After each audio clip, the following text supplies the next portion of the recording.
The first thing I noticed on my late shift wasn't the silence. It was how the hospital sounded alive in the wrong places. At 2:17 a.m., the intercom crackled once, sharp enough to make me look up from the nurse's desk. No announcement followed. Just a dry hiss, like someone breathing too close to the microphone.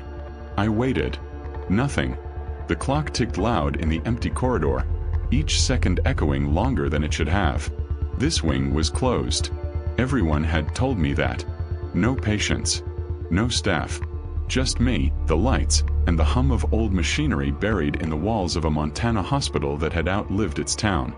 I stood and walked past room 312. The door was open. It hadn't been before.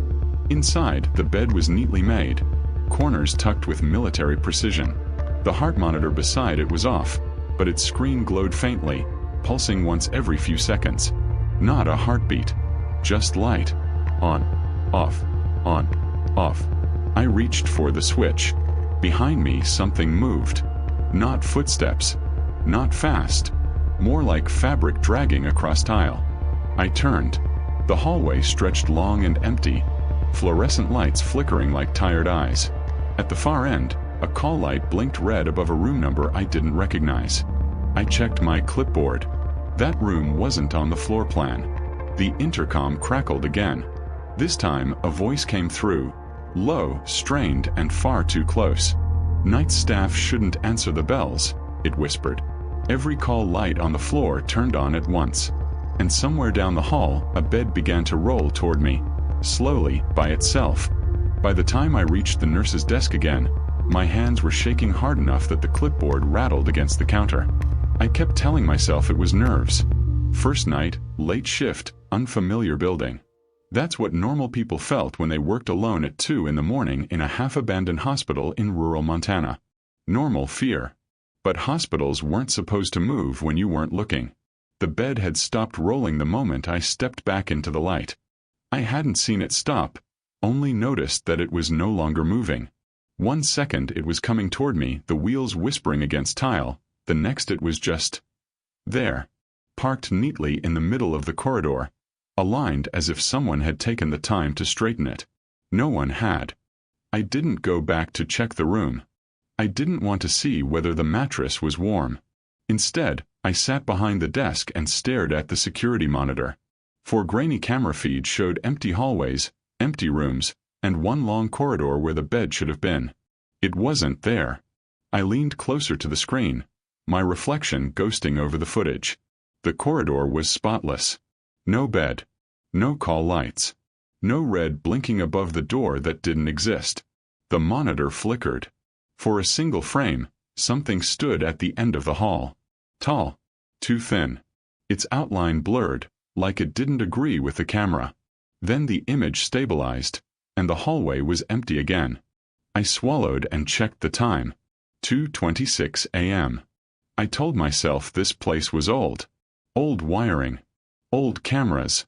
Old habits of fear in buildings that had seen too much pain and too many last breaths. I'd taken this job because it was supposed to be quiet. 1 night shift. Extra pay. Sit, chart, walk the floor once an hour. That was the deal. At 2:30, my radio crackled. Copy, night staff. Static chewed at the words. You there? I nearly jumped out of my chair. I grabbed the radio too fast and almost dropped it. Yeah, I said.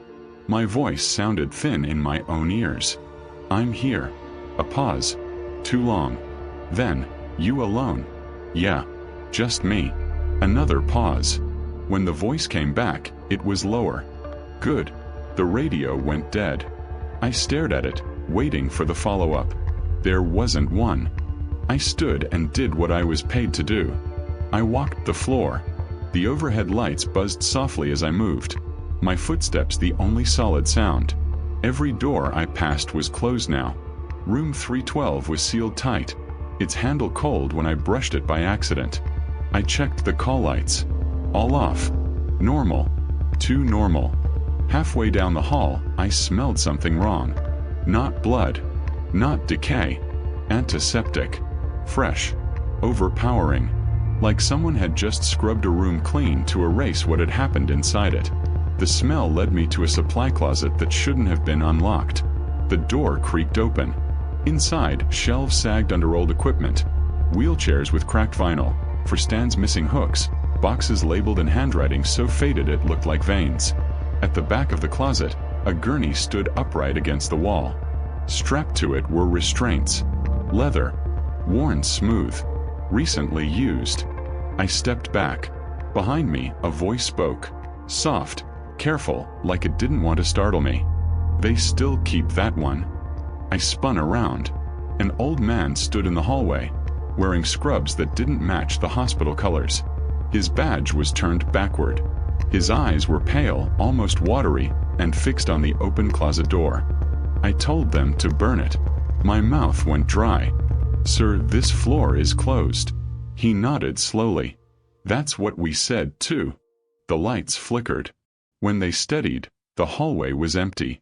The closet door slammed shut by itself. And from somewhere deep inside the hospital, a bell rang, long, slow, and deliberate, calling for a nurse that no longer existed. The first hours after that encounter were a blur of whispered warnings and small, impossible things. I tried to convince myself it was exhaustion, stress, imagination. But the hospital had a way of eroding reason, and by 3 a.m. I was questioning everything I thought I knew about reality. Room 312 became my obsession. I kept passing it, hoping it would be empty, hoping the bed, the pulsing monitor, and that low voice had been a trick of the light. But each time something had changed. Sometimes the door was slightly ajar when it had been shut. Sometimes it was locked when it had been open. Objects appeared in the hallway, a blood-stained towel folded neatly, a tray of instruments aligned perfectly, the faint smell of antiseptic stronger than before. I found myself staring at the cameras, tracing corridors with my eyes, and the feeds betrayed me. One moment the hall was empty. The next, a shadow moved along the wall, a tall, slow-moving figure, slightly distorted, just at the edge of the frame. I blinked, looked again, and it was gone. I spoke to the staff on the phone the next day. No one remembered the closed wing. No one remembered a room 312. Maybe it's just old floors and wiring, I said, trying to convince myself. My voice shook. Faraz, the nurse on the other end said, her tone sharp, a tremor beneath it. This hospital, it's alive. Not in a spooky way. It's aware. You won't last the night. I laughed. Numb, bitter, thinking she was joking. That night, I walked the floors again. I couldn't stop thinking about what I'd seen. The gurney in the closet. The restraints. The old man's pale eyes. And then whispers started. At first, I thought it was the intercom acting up. A faint voice, almost pleading, floating along the hallway. Then, voices from rooms that should have been empty. Leave, leave, leave. I started keeping a journal, writing every small thing. Things moved. Lights flickered. Ventilation grates hummed when no air was moving. At 3:45, I caught a glimpse of someone, or something, standing in the corner of the break room. No face. Just a thin, twisting shadow. I began piecing together the hospital's history. Built in 1923, expanded after a fire in 46. Several nurses disappeared over the decades. Their files vanished. A series of patients died under mysterious circumstances in the 70s, including one who was restrained in a locked room for weeks. I realized the restraints I'd seen weren't abandoned. They were preserved, used, maintained. The hospital remembered. By 4:30, paranoia had me pacing. I could feel it watching me. Doors creaked. Wheels squeaked in empty corridors. A bed I hadn't seen before sat near the elevator, slowly rotating. I didn't move toward it. I couldn't. My hands trembled. Voices became louder, more insistent. Faraz, come help. They weren't calling for me. They were calling me in. By 5 a.m., I stopped pacing. I leaned against the wall. My reflection in the window wasn't right. My eyes were hollowed. My posture stiff, shoulders unnaturally tense. And then I noticed, I wasn't alone in the reflection. Behind me in the darkened hallway, a figure crouched, tall, impossibly thin, face just out of focus. I spun around. Nothing. I turned back to the window. The figure was gone. I didn't understand yet, but I knew this hospital had rules. And somehow I'd broken them. The whispers grew louder. They were no longer just voices, they were memories. Stories. The lives of people trapped between the walls, repeating the same horrors, calling for anyone who entered to join them. By 5:30, I realized the building was testing me. Moving things. Showing me things. Changing its face. The corridors I had memorized no longer matched. Rooms appeared and disappeared. Time slowed. Or maybe sped. I couldn't tell. I tried to call for help. Phones dead. Radio dead. Even the intercom refused to answer. And then the lights went out. Pitch black. Not just the bulbs, but the walls, the floors, everything swallowed in shadow. Only the whispers remained, circling me, tightening around my mind. I could hear the old man's voice, faint but clear. They never leave once the night begins.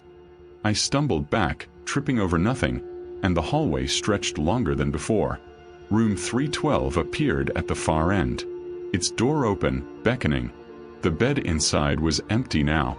But the restraints, oh God, the restraints were still there. And then I saw it. Something moving on the bed. Not alive, not dead, but watching me.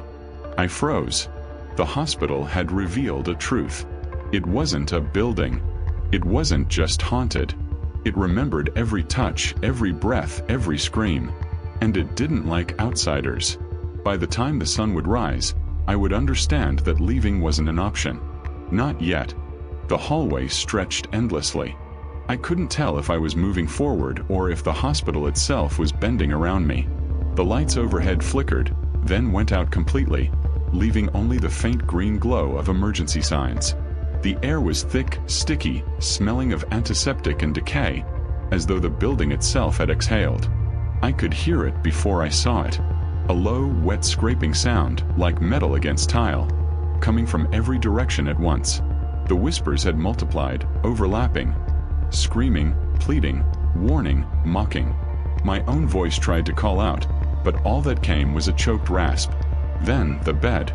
Room 312 was no longer at the far end. It was everywhere. Beds rolled slowly down the corridors, empty and yet filled with some terrible presence, their wheels squealing like nails on a coffin lid. The restraints were fastened to each one, leather straps snapping taut as if something invisible had just been tied down. I ran. I had no direction, only instinct. Every hallway twisted, every corner led to another bed, another echo of the same nightmare. The hospital had become infinite, its walls alive, its ceilings breathing. The whispers followed, growing sharper, more urgent. Stay, stay. Leave, leave, leave. I turned into what I thought was the supply closet, hoping for some hiding place. The gurney was there, upright as before. The restraints moved slightly, as if impatient, as if waiting for me to acknowledge them. My hands reached out, trembling, and for a second I imagined I could see the shapes of faces pressed into the leather. Patients, nurses, shadows of people who had vanished over decades. The lights flickered again, and the old man appeared. His eyes were hollow, endless voids, but somehow full of warning. "They never let go," he whispered. "You should have left." The gurney lurched forward. I stumbled back, hitting the wall. The restraints snapped upward, leather straps wrapping around the nearest figure. Or maybe it was me. Pain flashed, not sharp, but deep and disorienting, like being pressed into the tile, merged with the memory of someone else's last screams. Then the whispers changed. Clear, individual voices now echoing through my skull. "Why are you here? Do you belong? You cannot leave." My own reflection appeared in a shattered window, but it was wrong. Hollow eyes, elongated limbs, twisted posture. I screamed, a sharp, raw sound that merged with the chorus of the building's cries. The doors I had come through were gone. The elevators opened on rooms that weren't floors. Time collapsed. Clocks ran backward, shadows flickered where no light existed. The hospital wasn't a place anymore. It was a trap, a predator, a mind with teeth and claws, learning and remembering every step I took. I reached room 312 again. The bed was empty, save for the restraints. But now something moved beneath the sheets. Not human, not alive, yet aware. It rose, a thin, impossibly tall figure, faceless, with limbs bending at impossible angles. Its head tilted toward me, listening, studying. I realized then that it wasn't chasing me. It was testing me, judging me. The hospital had chosen its prey. I tried to run, but my legs refused. My mind screamed. The lights flickered, revealing dozens of faint figures surrounding me. Faces pressed into walls, ceilings, floors, all pale, all staring. The whispers became screams, overlapping decades of terror. And then, a voice behind me, soft but deafening. "Welcome to the night shift." Everything snapped. The beds, the walls, the restraints, the faces. They all converged, and I felt my mind split, my body folding in on itself. I couldn't move. I couldn't scream. I wasn't alone, but I was trapped. I don't remember how long I stood there, or if I stood at all. The hospital had claimed me, just as it had claimed the others. When the emergency lights flickered back, I was gone. Room 312 was empty. The hallways quiet. The only sound was the faint echo of a bell, slow, deliberate, waiting for the next night's staff. And the whispers lingered. Always. Morning came, but it didn't bring relief. The sun's weak Montana light seeped through high windows, pale and hesitant, as if it didn't dare fully enter this hospital. Hallways were quiet. Too quiet. The smell of antiseptic remained, clinging to the walls like a warning. The security monitor at the nurse's station displayed empty corridors. Room 312 had vanished. My belongings, coat, bag, clipboard, were neatly stacked as if nothing had happened. Even the gurney in the supply closet was gone. Everything normal. But the memory of the night refused to fade. I couldn't speak to anyone about what I'd seen. Words felt inadequate. Who would believe whispers? Rooms that shifted? Beds that moved on their own? A faceless figure studying me as if I were meat in a trap? By noon, staff trickled in. They moved through the hallways casually, chatting about charts, patient rounds, and shift changes. One nurse glanced at me. Her eyes held a flicker of something I couldn't name. Fear? Recognition. "You all right?" she asked. I nodded. My voice failed me. When I walked through the halls, everything looked normal. The wing I'd patrolled alone the night before was open for patients now. Empty rooms, working monitors, fluorescent lights steady. The hospital acted as if I had imagined it. But I knew better. Later, I tried to recount the story to myself on paper. The details refused to stay in order, slipping into fragmented memories. The whispers, the restraints, the faceless figure. They felt like shadows of a dream I could never fully grasp. Yet, when I closed my eyes, I saw them again. Always watching. Always waiting. I never returned. I quit that same day. Montana felt cold, empty, unforgiving. But I couldn't leave the hospital entirely behind. Sometimes at night, I swear I hear a bell tolling slowly in the distance. A single call. For someone new. And I wonder, if I ever return, even just to check, will the wing still be empty? Or will it remember me and welcome me back? The late shift at that hospital doesn't end at sunrise. It doesn't care about paychecks or schedules. It keeps a record of everyone who dares to work its halls after dark. And some of us, like me, are never fully free.